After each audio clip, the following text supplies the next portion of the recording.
The Butter Battle Book by Dr. Seuss. On the last day of summer, 10 hours before fall, my grandfather took me out to the wall. For a while he stood silent, then finally he said, with a very sad shake of his very old head, "As you know, on this side of the wall, we are Ukes. On the far other side of this wall live the Zooks." Then my grandfather said, "It's high time that you knew of the terribly horrible things that Zooks do. In every Zook house and in every Zook town, every Zook eats his bread with the butter side down." "But we Ukes, as you know, when we breakfast or sup, spread our bread," Grandpa said, "with the butter side up. That's the right, honest way," Grandpa gritted his teeth. "So you can't trust a Zook who spreads bread underneath. Every Zook must be watched, he has kinks in his soul. That's why, as a youth, I made watching my goal, watching the Zooks for the Zook-watching Border Patrol." In those days, of course, the wall wasn't so high, and I could look any Zook square in the eye. If he dared to come close, I could give him a twitch with my tough-tutted, prickly snickberry switch. For a while that worked fine, all the Zooks stayed away, and our country was safe. Then one terrible day, a very rude Zook by the name of Vantage snuck up and slingshotted my snickberry switch. With my broken-off switch, with my head hung in shame, the chief Ukaroo, in great sorrow I came. But our leader just smiled. He said, "You're not to blame, and those Zooks will be sorry they started this game. We'll dress you right up in a fancier suit. We'll give you a fancier slingshot to shoot." And he ordered the boys in the back room to figure how to build me some sort of a triple sling jigger. With my triple sling jigger, I sure felt much bigger.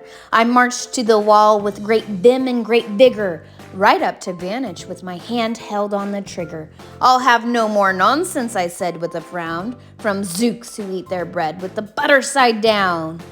Vantage looked quite sickly. He ran off quite quickly.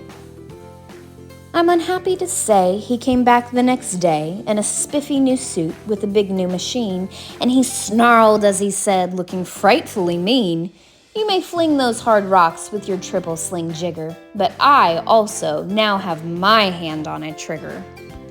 My wonderful weapon, the jigger rock snatch 'em. We'll fling 'em right back, just as quick as we catch 'em. We'll have no more nonsense, we'll take no more gup from you Ukes who eat your bread with the butter side up." "I have failed, sir," I sobbed as I made my report to the chief Ukaroo in the headquarters fort. He just laughed. "You've done nothing at all of the sort. Our slingshots have failed. That was old-fashioned stuff. Slingshots, dear boy, are not modern enough. All we need is some newfangled kind of a gun. My boys in the back room have already begun to think up a walloping whiz-zinger one. My bright boys are thinking. They're on the right track. They'll think up one quick, and we'll send you right back." They thought up a great one, they certainly did. They thought up a gun called the Kickapoo Kid, which they loaded with powerful poo-a-doo powder and ants' eggs and bees' legs and dried fried clam chowder. And they carefully trained a real smart dog named Daniel to serve as our country's first gun-toting spaniel. Then Daniel, the Kickapoo Spaniel, and I marched back towards the wall with our heads held up high, while everyone cheered and their cheers filled the sky. "Fight! Fight for the butter side up! Do or die!" Well, we didn't do, and we didn't quite die, but we sure did get worsted, poor Daniel and I. Vantage was there too, and he said, "The old pig, the boys in my back room invented this rig, called the 8-nozzled elephant-tooted boom blitz. It shoots high explosive sour cherry stone pits, and will put your dumb Kickapoo kid on the fritz." Poor Daniel and I were scared out of our wits. Once more by Vantage I was bested and beat. Once again I limped home from the wall in defeat. I dragged and I sagged, and my spirits were low as I thought they ever could go, when I heard a boom-bah and a diddly-dill, and our butter-up band marched up over the hill. The chief Ugaroo had sent them to meet me, along with the Right Side Up song girls to greet me. They sang, "Oh, be faithful, believe in thy butter," and they lifted my spirits right out of the gutter. "My boy," smiled the chief Ugaroo, "we've just voted and made you a general. You've been promoted. Your pretty new uniform is ready. Get in it. The big war is coming. You're going to begin it. And what's more is this time you're certain to win it. My boys in the back room have finally found how. Just wait till you see what they've puttered up now. In their great new machine, you'll fly over the wall and clobber those buttery down zooks once and for all." Those boys in the back room sure knew how to putter. They made me a thing called the utterly sputter. And I jumped abroad with my heart all aflutter and steered towards the land of the upside down butter. This machine was so modern and so frightfully new, no one knew quite exactly just what it would do.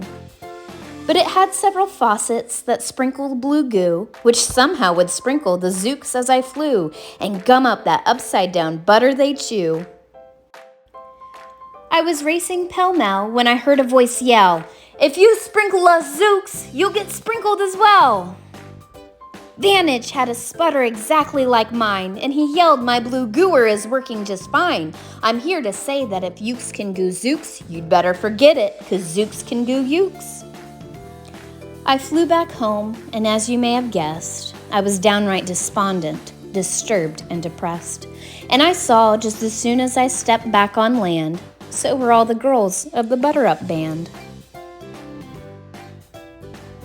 The Chief Drum Majorette, Miss Yuki and Sue, said that was a pretty sour flight that you flew, and the Chief Ugaroo has been looking for you.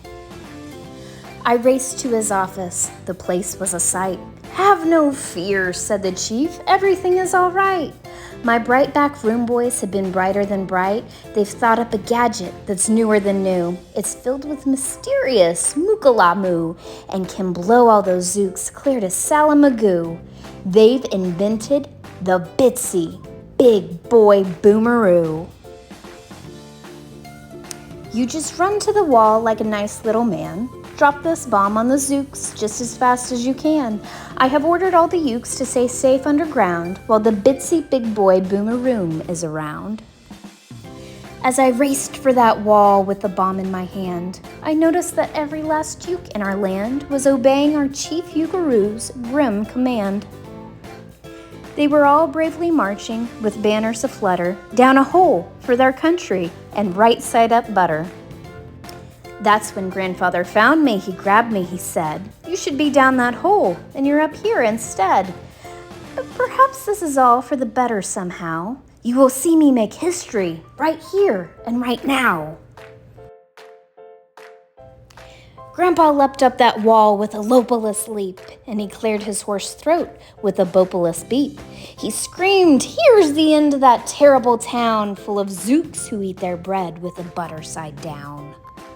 And at that very instant, we heard a clup-clup of feet on the wall, and old Vantage clumped up. The boys in his back room had made him one too. In his fist was another big boy boomeroo. "I'll blow you," he yelled, "into pork and wee beans. I'll butter side up you to small smithereens." "Grandpa," I shouted, "be careful, oh gee. Who's going to drop it? Will you? Or will he?" "Be patient," said Grandpa. "We'll see. We will see."